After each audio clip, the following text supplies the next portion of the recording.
اعوذ باللہ من الشیطان الرجیم بسم اللہ الرحمن الرحیم۔ السلام علیکم ورحمۃ اللہ وبرکاتہ۔ 8th کلاس، امید ہے آپ سب خیریت سے ہوں گے انشاءاللہ۔ آج 14 ستمبر 2021 دن ہے منگل کا۔ بچوں، ہم اپنی گرامر قواعد و انشاء کے مضمون یا عنوان خط نویسی کو جاری رکھیں گے۔ آج کل ہم نے خط لکھنے کا طریقہ سیکھا تھا کہ ہمیں خط لکھنا ہو تو ہم کس طرح سے لکھیں گے۔ آج ہم دیکھیں گے کہ ہمارے نصاب میں کون سے خطوط شامل ہیں۔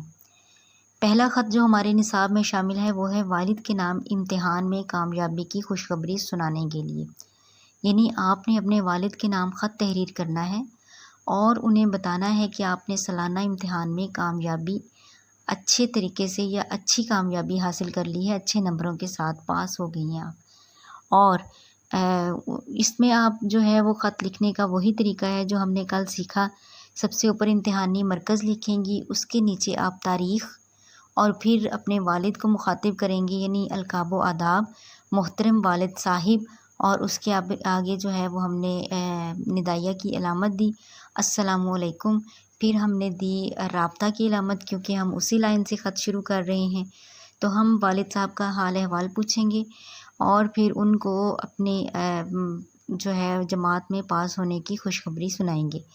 بیٹا، آپ کی نصابی کتاب میں یہ خط موجود ہے، اس لیے آپ نے خط کا متن اپنی کتاب سے ہی یاد کرنا ہے۔ اور اس کے بعد ہمارا اگلا خط ہے چچا کے نام خط چچی کی صحت کا احوال دریافت کرنے کے لیے۔ اسی طرح سے جس طرح ہم نے پچھلا خط کیا یا جو کوئی بھی خط ہم شروع کرتے ہیں، امتحانی مرکز، اور یہ بات آپ نے یاد رکھنی ہے کہ امتحانی مرکز کے سامنے کسی قسم کی کوئی علامت نہیں آتی۔ اس کے بعد آپ نے بالکل اس کے نیچے تاریخ، چونکہ اب ہم چچا جان کو خط لکھ لے ہیں تو ہم لکھیں گے محترم چچا جان، اور علامت ندائیہ کی السلام علیکم، اور اسی طرح پھر ہم اپنے خط کا متن تحریر کریں گے جو آپ کی نصابی کتاب قواعد و انشاء میں موجود ہے۔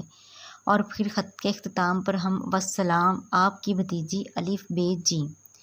اس طرح سے ہم بڑے بھائی کے نام خط خیریت کی اطلاع میں تاخیر کا سبب پوچھنے کے لیے، یعنی آپ کے بڑے بھائی ہیں وہ یا تو جاب کے سلسلے میں یا تعلیم کے سلسلے میں شہر سے باہر ہیں، اور انہوں نے یعنی کہ آپ نے ان سے ان کی خیریت معلوم کی تھی، لیکن انہوں نے ابھی تک اطلاع نہیں دی اور کافی دن گزر چکے ہیں، اس لیے آپ نے خط تحریر کیا ہے اپنی امی ابو کے کہنے پر یا پھر خود پریشانی میں کہ آپ نے اپنی خیریت کی اطلاع کیوں نہیں دی۔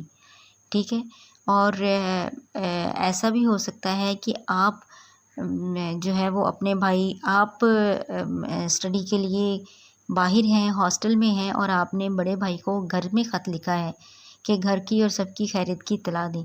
دونوں طرح سے آپ خط کر سکتی ہیں۔ آپ جو ہے نصابی کتاب کا ایز اٹ از خط بھی یاد کر سکتی ہیں اور اپنے الفاظ میں خط بھی لکھ سکتی ہیں۔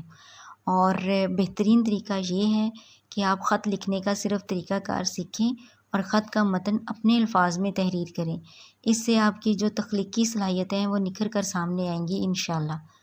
تو یہ 3 خط ہمارے نصاب میں شامل ہیں، اور والد کے نام اپنی کامیابی کی اطلاع دینے کا خط، چچا کے نام چچی کی صحت کی یا حال احوال دریافت کرنے کا خط، اور بھائی کے نام خیریت کی اطلاع میں تاخیر کا سبب۔